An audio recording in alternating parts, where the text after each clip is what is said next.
प्रदेश लोक सेवा आयोग के कल्प वर्ष, जिसके नाम से ही हमारी इतिहास, हमारी संस्कृति, हमारी गौरवशाली परंपराएं, नाम में भी अद्भुत प्रेरणा होती है। और कल्पवर्ष सबकी इच्छाओं को पूरा करने वाला वर्ष, सबकी आकांक्षाओं को पूरा करने वाला वर्ष, उस कल्पवर्ष के नाम से ये आज का म्यूजियम अपने आप में अद्भुत है। मैं इसके लिए उत्तर प्रदेश लोक सेवा आयोग के अध्यक्ष मेरे मित्र संजय सिंह जी को, लोकसभा आयोग के सदस्य Kalraj Singh ji, doctor हर्षप्रताप Singh ji, doctor A K. Verma जी, प्रोफेसर राम प्यारे जी और इसके सभी अधिकारीगण, कर्मचारीगण को बहुत बहुत धन्यवाद देता हूं। आज मुझे मानवता के इतिहास में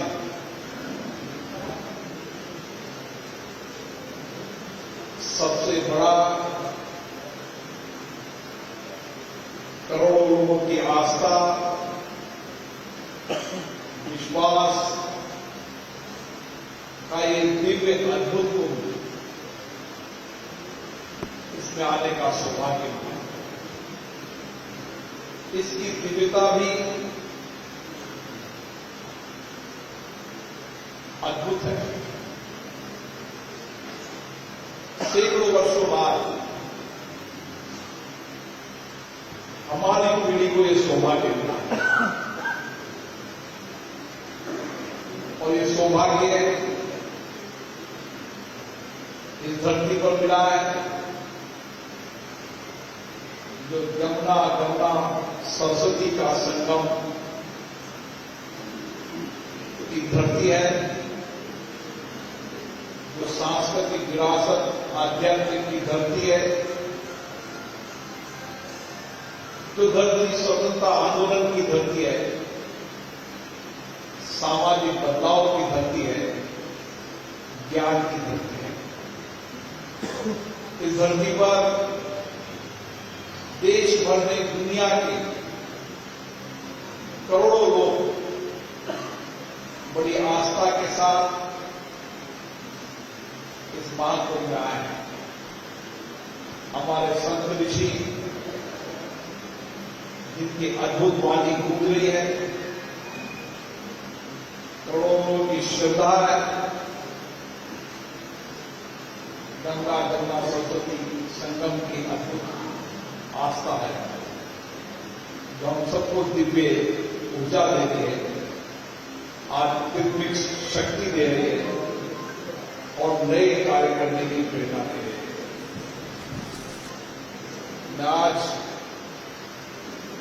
लोक सेवा आयोग के अध्यक्ष जी को धन्यवाद देता हूं, जिन्होंने इस म्यूजियम के साथ,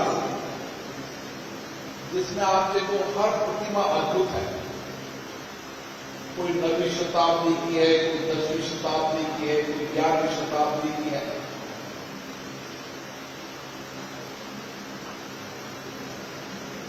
ये प्रतिमाएं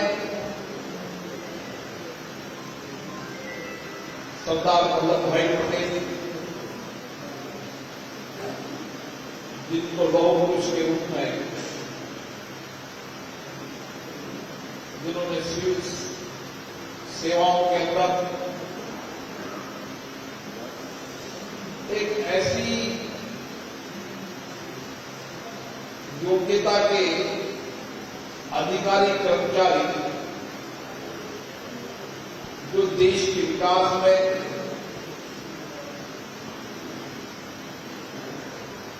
देश की नई दिशा ले जाने में अपना योगदान दे,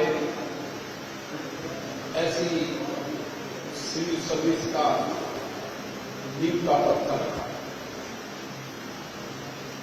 मेरा मानना है, चाहे उत्तर प्रदेश लोक सेवा आयोग हो, चाहे अलग अलग राज्यों के आयोग हो, चाहे केंद्र का यूपीएससी हो, इन्होंने लंबे समय तक इस देश में दक्षतापूर्ण, अनुभवी अधिकारियों का पारदर्शिता के चयन करने में बहुत बड़ी भूमिका निभाई है। और सिविल सेवा आजादी के पहले से अंग्रेजों के शासन के अंदर भी इस सेवाओं के अंदर काफी लोगों ने योगदान दिया और आजादी के बाद देश और देश में योगदान दिया। लेकिन आज मैं देखता हूं कि आजादी के 75 वर्ष की यात्रा के अंदर हमारे हर वर्ग का सामूहिक संकल्प की प्रेरणा हमको एक नई दिशा देती है। और सामूहिक संकल्प की प्रेरणा देश की राजनीति में अपना योगदान हमारे वरिष्ठ नेता, जिन्होंने लोकतंत्र को एक नई दिशा दी, जिन्होंने राजनीति के अंदर एक नई परिभाषा दी कि सामाजिक राजनीतिक जीवन के अंदर सादगी से, ईमानदारी से, कर्तव्यनिष्ठा से, राष्ट्र की सेवा से हम किस तरीके से राष्ट्र के विकास में योगदान दे सकते हैं। श्री अटल बिहारी वाजपेयी हमारे जीवन में हमेशा प्रेरणा के स्रोत है। माननीय अटल जी का जीवन एक साधारण परिवार में रहते, उनके संस्कार, उनके विचार देश और राष्ट्र के लिए समर्पित है। सामाजिक राजनीतिक जीवन में एक लंबा संघर्ष किया, शासन मिलेगा न मिलेगा, सत्ता मिलेगी न मिलेगी, लेकिन राजनीति में शुचिता आनी चाहिए, राजनीति में ईमानदारी आना चाहिए। अपने कठिन परिश्रम से उन्होंने भारत के नवनिर्माण के अंदर एक नई दिशा दी। उनका जीवन हम सबको आज भी प्रेरणा देता है। व्यक्ति शरीर उपस्थित हो न हो, लेकिन व्यक्ति के विचार, उनके जीवन में कहीं उनकी उपलब्धियां, उनके कार्य हमेशा वर्षों तक पीढ़ियों को प्रेरणा देने का काम किया।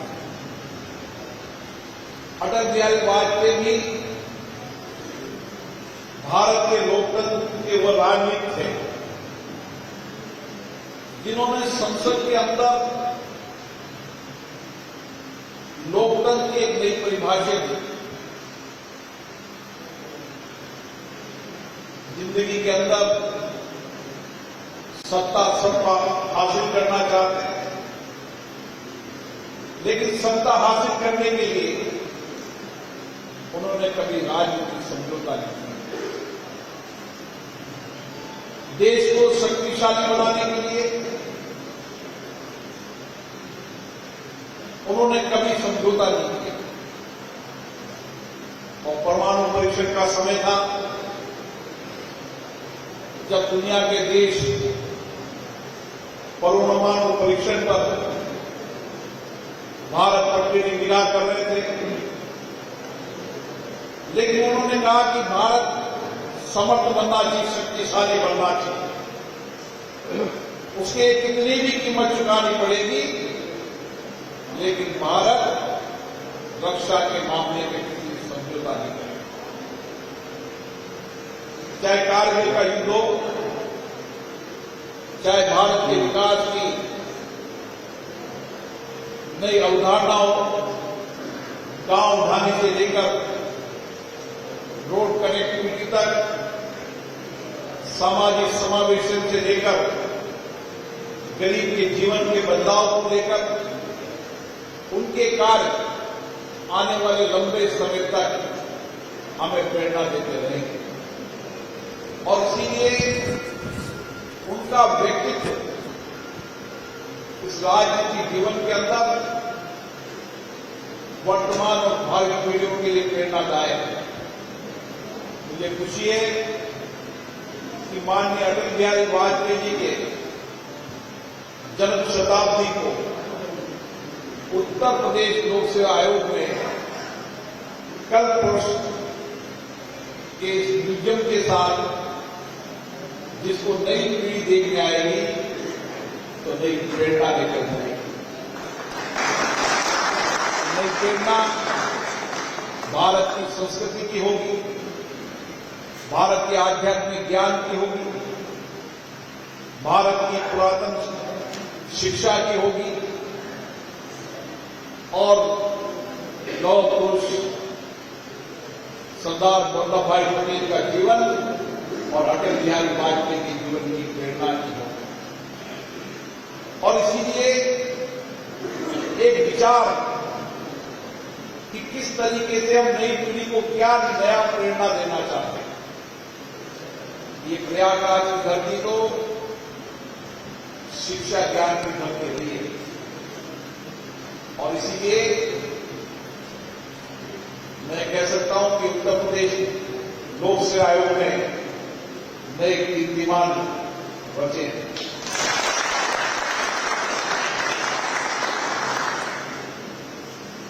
प्रशासनिक अधिकारी की चयन में पारदर्शिता हो, शुचिता हो, चयन करने वाले लोग ईमानदार हो, समाज के अंदर पारदर्शिता भी दिखे। इसके लिए नई टेक्नोलॉजी का भी उपयोग किया है। नई टेक्नोलॉजी के अंदर समाज जीवन में आप ईमानदार दिखना भी चाहिए, ताकि आने वाली पीढ़ी को, आने वाले चयनकर्ताओं को एक प्रेरणा मिलती है। इसलिए ऐसी पारदर्शिता सिस्टम को लागू किया है जिस पर कोई सवाल नहीं चाहिए। यहां उत्तीर्ण होने वाला व्यक्ति उसकी योग्यता के आधार पर हो, उसकी योग्यता ही उसका मापदंड हो। ये उत्तर प्रदेश लोक सेवा आयोग ने वर्तमान समय में करके दिखाया है। मुझे आशा है आने वाले समय के अंदर उत्तर प्रदेश लोक सेवा आयोग ने जो मापदंड स्थापित किए हैं, उस मापदंड से जो आने वाले हमारे प्रशासनिक अधिकारी हैं, उनकी योग्यता और प्रमाणिकता उनको देश और राष्ट्र की सेवा के लिए प्रेरणा देगी। हर व्यक्ति के मन में हमारा क्या कर्तव्य, हमारा क्या दायित्व है। जब हम संविधान की बात करते हैं तो संविधान में ना एक तरफ अधिकार, एक तरफ कर्तव्य भी है। अब जब समाज जीवन के अंदर हर आदमी अपने दायित्व कर्तव्यों का निर्वहन करूंगा, देश और राष्ट्र को सबसे आगे रखूंगा। मेरा भी कोई न कोई कंट्रीब्यूशन, मेरा भी कोई न कोई समाज जीवन में योगदान होना चाहिए। इस संकल्प के साथ कि देश आगे बढ़ेगा तो हम विकसित भारत के सपनों को पूरा कर पाएंगे। और ये विकसित भारत का सपना जो हमारे स्वतंत्रता सेनानियों ने देखा था, स्वतंत्रता सेनानी के बाद हमारे सामाजिक राजनीतिक नेताओं ने देखा, आज भारत के प्रधानमंत्री माननीय नरेंद्र मोदी जी इसी तरीके से ईमानदारी से, कर्तव्यनिष्ठा से इस देश को आगे बढ़ाने के लिए लगे हुए। उन्होंने अपना सारा जीवन देश और राष्ट्र के लिए समर्पित कर दिया है ताकि मेरा देश विकसित बने। देश 140 करोड़ लोग सामूहिकता के साथ सब मिलकर इस संकल्प के साथ कि हमारी सामूहिक शक्ति सबसे बड़ी ताकत है। और दुनिया में हमने संदेश दिया है कि वसुदेव कुटुंबकम, ये हमारी संस्कृति संस्कार है। सामूहिकता हमारी सबसे बड़ी ताकत है। और आज दुनिया भारत की ओर इसलिए देख रही है कि भारत में क्या आध्यात्मिक धर्म संस्कृति है, वहां अपने अपने कर्तव्य दायित्व निभाने का संकल्प है। और आप देख रहे होंगे इस प्रयागराज की धरती पर आज करोड़ों श्रद्धालु इसी आस्था से आए हैं। उनकी आस्था इस आध्यात्मिक धर्म में है। उनकी आस्था भारत की सनातन संस्कृति के अंदर है। और भारत की आध्यात्मिक धर्म संस्कृति हमको सत्य की ओर ले जाने की प्रेरणा देती है, हमें आध्यात्मिक ऊर्जा देती है, नए सामर्थ्य देती है। और सामर्थ्य देश और राज्य के साथ विश्व के कल्याण के लिए सामर्थ्य देती है। मुझे आशा है उत्तर प्रदेश संघ लोक सेवा आयोग ने जो मापदंड स्थापित किए हैं तो भविष्य में आने वाली पीढ़ियों के लिए प्रेरणा रहेंगे।